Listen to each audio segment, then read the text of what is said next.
السلام عليكم البنات، كي دايرين؟ لاباس عليكم؟ نتمنى كلشي تكونوا بخير وعلى خير.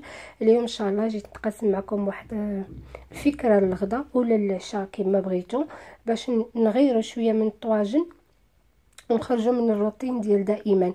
بالنسبه للفكره ديال اليوم، انا درت كلشي مشوي، قطيبات ديال البروشيت ديال داند مشويين، الشلاضه المشويه بالفلافل والدجاج مشوي، واحد الطريقه جديده. نتمنى ان شاء الله تجربوها وتعجبكم. اللي مهتمه وتبقى معايا حتى الاخر، وكنستسمح منكم من هذا شويه غتلقاو في الفيديو شويه ديال الصداع لان الدار اللي قدامي فيها الاشغال. بسم الله على بركه الله. نبدا الوصفه. عندي معلقه ديال صلصه المحار او صوص ديال ليزفيتر، عندي معلقه ديال صوص الصوجا، عندي واحد المعلقه كبيره ديال الطباسكو او ديك الصلصه هذه حاره حامضه، عندي 4 ديال المعالق ديال الزيت العاديه، عندي معلقه ديال العسل، عندي هنايا نص كيلو ديال البروشيت، القطيبات ديال الديك الرومي او دند. بالنسبه للعطريه غادي نحتاج، عندي هنايا البزار، شويه د الفلفله حاره او السودانيه، الملحه، هذه الثومه غبره، وهذه العطريه ديال الحوت. اول حاجه غادي نخلط هذا الشيء. غنبدا بالمعلقه ديال العسل،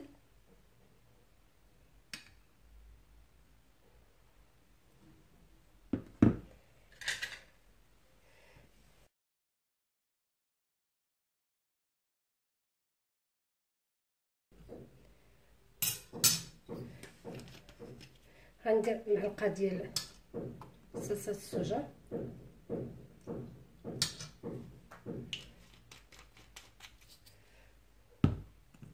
ومعلقه من هاد الصلصه ديال لي زويتر،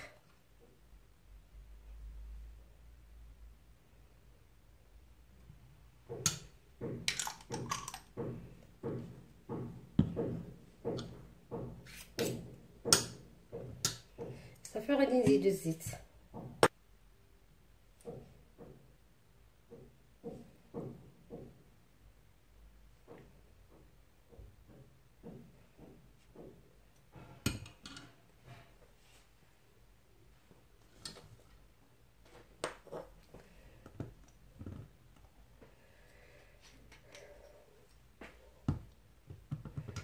بعد اللي زدنا العسل والصلصه ديال لي زويتر وديال الطباسكو والصوجا، غادي نزيد العطريه، غادي نزيد الثومه والملحه، قلنا هنايا السودانيه حاره، البزار والعطريه ديال الحوت غادي نضيفهم هنايا.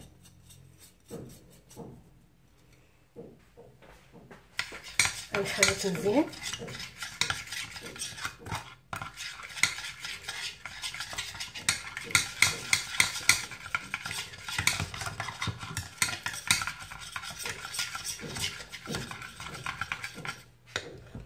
صافي. نزيد هاد الطريفه ديال اللحم،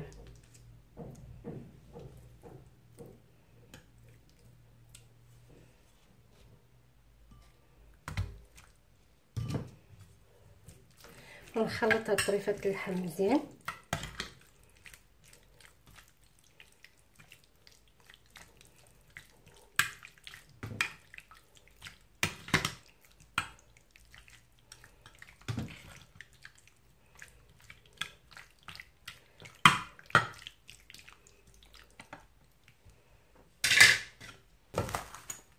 ونغطي بالسلوفان وندخلها للثلاجه كرقد واحد 4 السوايع، ولا باتت يكون حسن.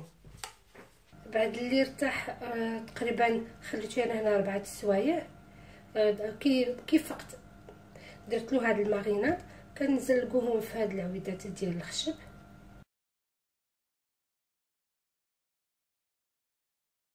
وكنستفوهم في اللاطه اللي غادي تدخل الفران.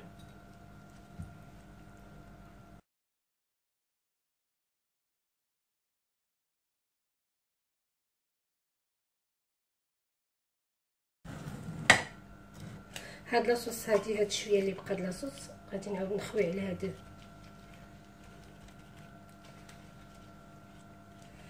ندهن بهذا الحماد صافي. غادي نغطيه.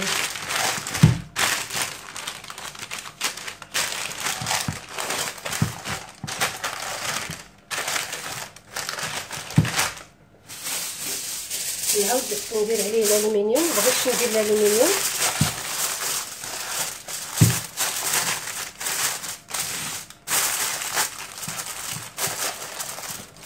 هادشي كيعرف الالومنيوم موديل الصحه. انا درت هاد الورقه هي الاولى، عاد عاودت عليه بالالومنيوم. غادي ندخلو للفران حتى يطيب، وغادي نتلاقاو باش تشوفوه الشكل النهائي ديالو.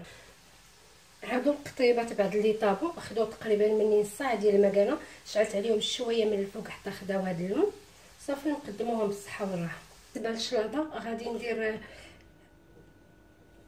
فلفله مشويه او سلطه مشويه ديال الفلافل. عندنا فلفله حمراء، تقدروا تاخذوا الفلافل اللي بغيتو، تقدروا تكتفيو غير بالفلفله خضراء. انا درت وحده حمراء، جوج صفرين وجوج خضرين، ودرت واحد المزيود حار.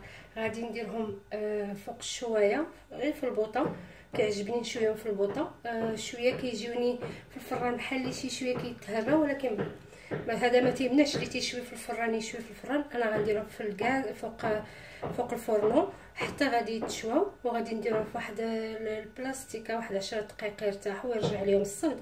نقيهم، نحيد ليهم الزريعه اللي كتكون الوسط ونقطعهم، ونتلاقاو باش نكملوا الوصفه. هذه البنات الفلفله بعد اللي شويتها، هذه الحمراء والصفراء والخضراء بعد اللي تشوات ونقيتها. بالنسبه في التنقيه كنهضر مع الناس اللي مبتدئه ما تغسلوهاش، كندير واحد الباسينه كندير يدي في الماء وكنبدا نسلتها باش ما تبساش ويبقى المذاق ديالها زوين.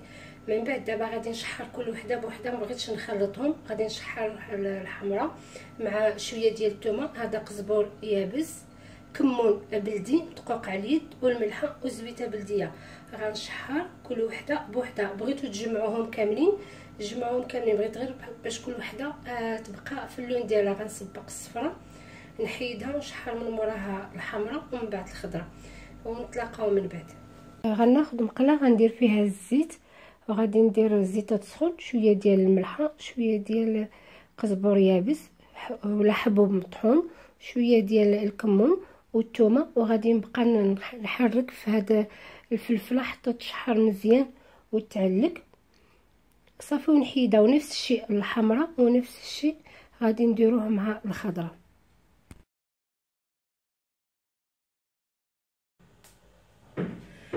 بالنسبه للشلاضه الاخرى غادي ندير تا هو الدنجال مشوي بدبس الرمان. اول حاجه ناخذ واحد جوج دنجالات ولا القياس اللي بغيتو، غادي نتكهم هكا شويه بالموس باش ما يطرطقوا صافي. وغنشويهم، وغادي نقص شويه من هاد الورق الخضرين هنايا صافي. وغادي نديرهم يتشواو حتى هما فوق الغاز، ومن بعد اللي غادي يتشواو غادي نديرهم في واحد البلاستيكه يرجع عليهم شويه ديال الصهد، ومن بعد نقيهم ونتلاقاو باش نكملوا. بالنسبه للبنات الشلاضه ديال الدنجال، هما الدنجالات بعد اللي شويتهم ونقيتهم. بالنسبه باش غنرافقهم في الصلصه اللي غادي ندير لهم، غندير لهم واحد المعلقه كبيره ديال هذا دبس الرمان، راه كيتباع موجود. هذه واحد جوج معالق ديال الحامض، القياس الملحه، الثومه اللي كيبغي بزاف يزيد، الكركاع راه تيتواتى مع الدنجال، والدنجالات مشويات. انا غادي نوريكم الطريقه كيفاش سهله بزاف. هانتوما راه طايب، كنحلوه الا كانت شي زريعه حيت هاد الزرعه هي اللي كتمرر كنحيدها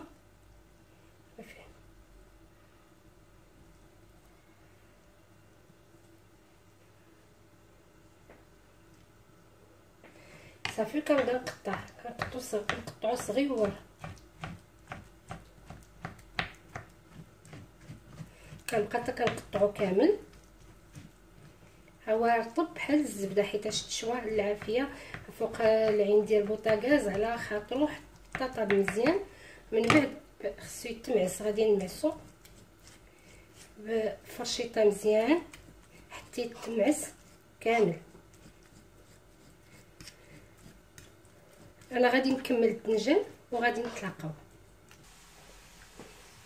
هذا هو الدنجال بعد لي نعستو مزيان. نزيدو القياس ديال الملح،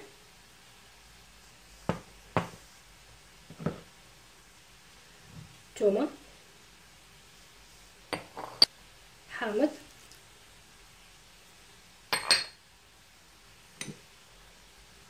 هذا الدبس ديال الرمان،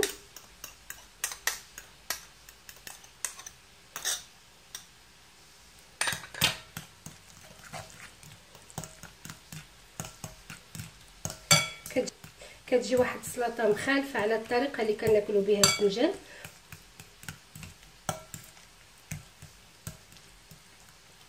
كتجي روعه البنات، جربوا هاد الشلاضه هادي. ونزيد الكركاع،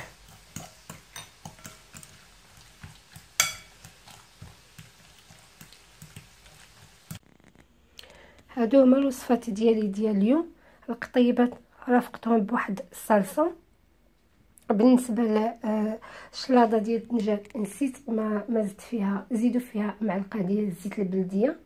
وهادو الفلافل بواحد الطريقه ديال التقديم جديده. المهم هي الشلاضه اللي معروفه، ولكن خذوا فكره ديال التقديم جديده. هذه هي الوصفه ديال اليوم. نتمنى تعجبكم. ما تنسوني من صالح الدعاء، وحتى الوصفات القادمه ان شاء الله. تحياتي.